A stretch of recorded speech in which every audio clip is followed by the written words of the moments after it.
संबंध डिग्री महाविद्यालय के शिक्षक एवं शिक्षकेतर कर्मचारियों अपने मांगों को लेकर मगध विश्वविद्यालय के प्रशासनिक भवन में पूरे दिन बैठे रहे धरना पर। शिक्षक एवं शिक्षकेतर कर्मचारियों ने कहा कि हम लोगों के प्रति माह नियमित वेतन भुगतान किया जाए, समान काम के बदले समान वेतन, विश्वविद्यालय के सभी समितियों में भागीदारी सुनिश्चित किया जाए, शिक्षकों के प्रतिदिन उपस्थिति के बदले शैक्षणिक प्रगति प्रतिवेदन उत्तर पुस्तिका का मूल्यांकन मगध विश्वविद्यालय अंतर्गत कॉलेज शिक्षकों से ही कराने जैसे अपने कई मुख्य मांगों को विश्वविद्यालय प्रशासन के समक्ष रखा। साथ ही ये भी कहा कि विश्वविद्यालय प्रशासन की लापरवाही से शिक्षक कर्मियों की स्थिति दयनीय हो गई है।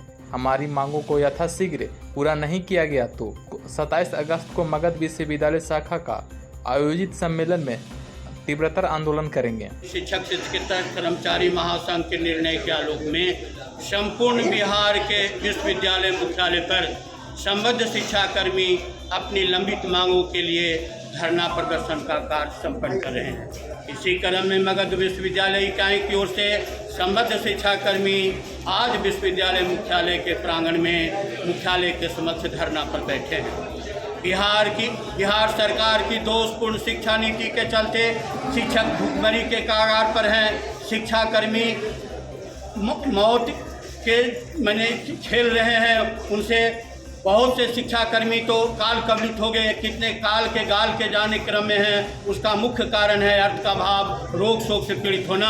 आज हम इस बात को सूचना देने के लिए आए हैं कि हम संबद्ध शिक्षाकर्मी 70% छात्र छात्राओं को शिक्षा प्रदान करते हैं। पगडंडियों पर चलने वाले वैसे छात्र छात्राएं जो महादलित जो आते हैं, सामान्य वर्ग से, अल्पसंख्यक से, अति पिछड़े से उनको शिक्षा देते हैं कम पैसे में। और सरकार हमें देती है अनुदान, वो भी देती है छात्रों के उत्तीर्णता के आधार पर। हम लोग इसका विरोध करने के लिए बैठे हैं कि यह नियम बहुत पहले बना जिसमें कोई बंधेज नहीं था कि जितने छात्र उत्तीर्ण होंगे उसी के आधार पर अनुदान प्रदान की जाएगी।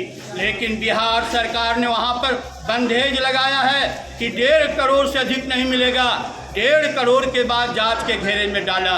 इसी ढंग से इंटर का भी 50 लाख पर बंधेज है। तो मैं यह निवेदन करना चाहूँगा प्रिंट मीडिया, इलेक्ट्रॉनिक मीडिया से कि मेरी बातों को उजागर करें कि जब उत्तीर्णता के आधार पर अनुदान देने की बात कही गई तो जो छात्र उत्तीर्ण हो रहे हैं तो उसके आधार पर अनुदान मिलना चाहिए, न कि कोई 1.5 करोड़ का बंधेज होना चाहिए। दूसरी ओर हम विरोध करने के लिए आए हैं बिहार सरकार के उस तानाशाही अफसर का जो अपर सचिव के पद पर है, जिन्होंने एक नया तुगलकी फरमान जाहिर किया है। वह जमरात की भांति शिक्षा कर्मियों के बीच भय पैदा कर रहा है। शिक्षकों का हर काल में सम्मान रहा है, चाहे ऋग्वैदिक हो, उत्तर वैदिक हो, रामायण काल हो, महाभारत काल हो, चाहे आधुनिक काल में। भगवान कृष्ण भी शिक्षा प्रदान करने के बाद उसे दक्षिणा प्रदान किए थे। लेकिन हमें अनुदान क्या देगा? हमें उसके बदले में यह कहता है कि वहाँ जांच होगी और जांचोपरांत दिया जाएगा। उसकी यह है शिक्षा का अर्थ है अपने समय पर जाके पढ़ना और पढ़ाना, अपने रूटीन को फॉलो करना। लेकिन आप 10 बजे बैठिए और 4 बजे जाइए।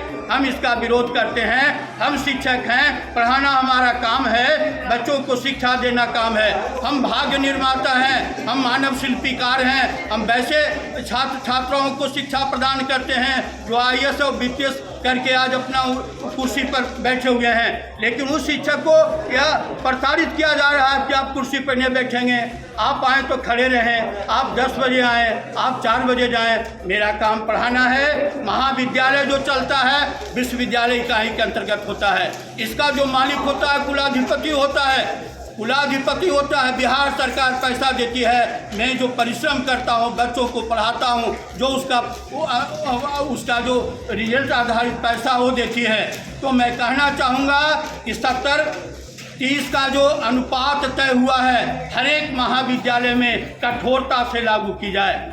जो आंतरिक स्रोत की आय है उसका 70% संबद्ध शिक्षा कर्मियों के बीच वितरित की जाए और 30% उसे विकास में लगाया जाए। अनुदान के बदले वेतन हो, समान काम के बदले समान वेतन मिलना चाहिए। हम भी शिक्षक हैं, एमए पीएचडी करके पढ़ा रहे हैं। हमारे भी छात्र जो उत्तीर्ण होते हैं उसका उतना ही महत्व है जितना कॉन्फ्रेंस यूनिट चाहते हैं। हमारे के यहाँ भी टीचर हैं जो एमए पीएचडी डिलीट तक किए हुए हैं, लेकिन उनकी योग्यता का मूल्यांकन नहीं करके उत्तीर्णता के आधार पर पैसा मिलता है, उसमें बंधेज लगा दिया गया है। मैं पुनः कहना चाहता हूँ कि बिहार सरकार की दोषपूर्ण शिक्षा नीति के चलते आज जो बच्चे हैं देख रहे हैं विश्वविद्यालय में शैक्षणिक स्तर बहुत पीछे चला गया। मगध विश्वविद्यालय से तो छात्र भी भाग रहे थे। तो मैं यह भी आपको मैं ध्यान आकर्षण में लाना चाहूँगा कि समय पर परीक्षा हो, जो मूल प्रमाण पत्र होता है उसका भी समय पर निर्गत किया जाए, ताकि बहुत से ऐसे हैं छात्र आते हैं जिन्हें कि सरकारी नौकरी लेनी है और उसका मूल पत्र नहीं मिलने के चलते वह वंचित हो जाता है। तो मैं निवेदन करना चाहूँगा, आज जो यहाँ बैठे हुए हैं शिक्षाविद, संबद्ध शिक्षाकर्मी, एक चाणक्य ने नंदवंश को नाश कर दिया, लेकिन यहाँ हजारों सैकड़ों शिक्षक बैठे हुए हैं जो विद्या मंदिर के पुजारी हैं। मैं नीतीश सरकार को खुली चेतावनी देना चाहता हूँ कि समय रहते भर में अगर हमारे अनुदान में व्यवस्था सुधरता है, हमें बंधेज को समाप्त करना होगा, एक मुश्त अनुदान हमें प्रदान करना होगा और समान कमान के बदले समान वेतन निर्गत करना होगा। अगर नहीं होता है तो महासंघ आंदोलन के लिए बात होगा, बहुत बड़ी आंदोलन की तैयारी होगी और सड़क से सदन तक इसकी लड़ाई लड़ी जाएगी। इस समस्या को लेकर आपने उच्च अधिकारी से बात की? हाँ, हम बात किए। हम लोग पटना में भी इसके पहले जाके धरना प्रदर्शन किए। हमारे जो विधान पार्षद हमारे हितैषी होते हैं, शिक्षा से निर्वाचित होते हो चाहे स्नातक क्षेत्र से, उन्होंने भी सिफारिश की, लेकिन इस पर कोई प्रभाव नहीं पड़ रहा है। आगे क्या निर्णय है आप लोग का? आगे निर्णय हमारा ही होगा कि मैं विश्वविद्यालय हमारा यहीं से शुरुआत है, चाहे अनुदान का हो चाहे एफिलिएशन का हो, तो हम अपने जो मुख्य स्थान है वहाँ आकर बैठे हैं। अपनी मांगों को सरकार तक पहुँचाने के लिए दो तरह की मांगे हैं। एक मांग है जो सरकार के दायित्व में आता है और एक मांग है जो विश्वविद्यालय के क्षेत्राधिकार में आता है। तो हमारे जो माननीय अधिकारी यहाँ बैठे हैं, माननीय कुलपति महोदय हैं, उन्हें हम अपना जो मांग पत्र होगा देंगे और वो हमारी मांग को बिहार सरकार तक प्रेषित करेंगे कि उनकी एक मांग हो रही है। कितने क्षेत्र से यहाँ शिक्षक आए हुए हैं? यहाँ गया जिला इकाई, नवादा जिला, जहानाबाद, अरवल और औरंगाबाद जिला के। ये मगध विश्वविद्यालय का है और पुराने विश्वविद्यालय का तब लड़ाई यहाँ लड़ी जाती है जब सिर्फ अनुदान का मामला होता है, लेकिन जब संपूर्ण बिहार में कार्यक्रम चल रहा है तो पाटलिपुत्रा विश्वविद्यालय के जो भी क्षेत्राधिकार में आता है वो पटना में अपना धरना स्थल पर है, मगध के यहाँ है। अगर जो किसी आज नहीं आप लोग का सुनवाई होगा तो आगे क्या? आगे पुनः इसके पहले मैंने भी तालाबंदी की। यहाँ तो उस आलाधिकारी रजिस्ट्रार को बंद करके रखा 8:30 बजे रात्रि 9 बजे रात तक अनुदान के मामले में, और उसे जब तक अनुदान निर्गत करने की मैंने प्रपत्र पर दस्तखत नहीं किया हम लोग नहीं छोड़े और अनुदान निर्गत हुआ। लेकिन आज वैसी स्थिति नहीं है, अनुदान निर्गत हो रहा है। हमारा मांग है विश्वविद्यालय में लंबित अनुदान को शीघ्र निर्गत किया जाए। 9, 12, 10, 13, 11, 14, 12, 15 और 13, 16 का है। बहुत महाविद्यालय में तो निर्गत हो चुका है, मात्र 16 है, लेकिन कुछ ऐसे भी महाविद्यालय हैं जिनका 9, 12, 10, 13 भी नहीं गया है।